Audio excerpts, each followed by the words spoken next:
Hello and welcome. Brett here with ClickMill.co. In this part of our Google Ad Grant walkthrough for your sign up process, we're going to be talking about the survey/quiz that you have to take once you create your Google for Nonprofits account and begin the application process for your Google grant. Now, these used to be two things and they sort of squashed them into one to simplify the process, but be prepared. There is a survey and there's a quiz, kind of all in the same thing. And once you submit this, you will as things are reviewed, you should be approved for the Google grant. But what is in the survey? What is in the quiz?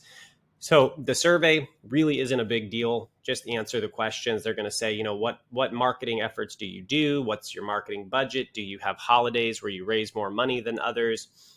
What are the most effective marketing strategies? What are your least effective marketing strategies? Do you already have a Google Ads account? Things like this. You can tell I've done this once or twice. Anyway, just go through them, tell them what they are. Now, at some point, you'll find that it starts asking questions about your competency to run a Google Ads account.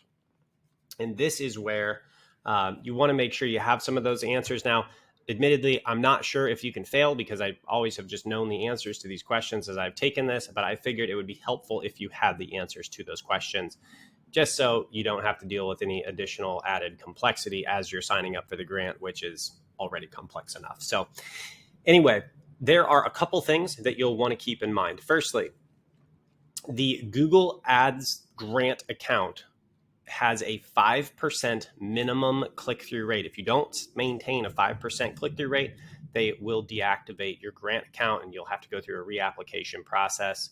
It's actually one of the reasons a lot of clients book calls with us, because they don't know what happened. So you have to maintain that 5% account click-through rate. That is going to be one of the questions on that quiz.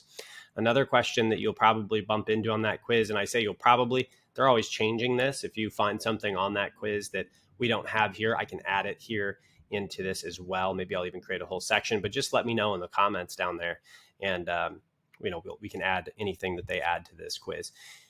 Anyway, so is a quality score. You cannot have a quality score, keyword quality score of a 2 or 1. So you can have 3 and up, but not 2 or 1. And this is essentially Google's algorithm saying, hey, the keyword in your advertising group, your ad group, is way too different from the keyword that shows up in your ad and your landing page. You're talking about therapy, but over here you're talking about, anxiety attacks. Too different. It's not going to work for Google's algorithm. So you need to make sure you're really targeting those keywords to the landing page, or conversely, targeting the landing page to the keywords. So anyway, another thing that you should be aware of is that conversions, this seems to be a fairly frequent confusion. Conversions are not required for your Google Ads account. A lot of people think they are. I believe they were like 5 years ago, but they are no longer required. So what is required you can optimize all of your campaigns for clicks and just buy clicks. However, there is a 2% cost per click bid limit on those clicks. So you can only bid $2 to buy those clicks. If someone else bids more with one of their grants or whatever, then you're not going to buy the click. Now, if you have conversions set up, there is no bid limit. You could bid $100 for a click in theory. And so conversions are not required, but they are good. Now, moving on, another thing in the account that you cannot have is single word keywords.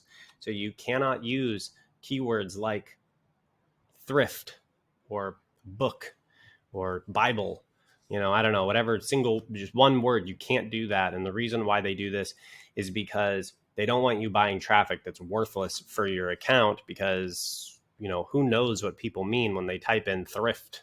Are they looking for a thrift store? Do they want to buy a thrift store? Do they want to sell their own stuff to a thrift store? Like, who knows what that means?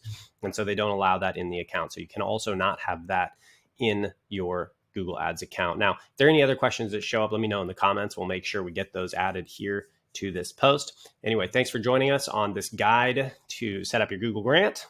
Look forward to seeing you in the next video.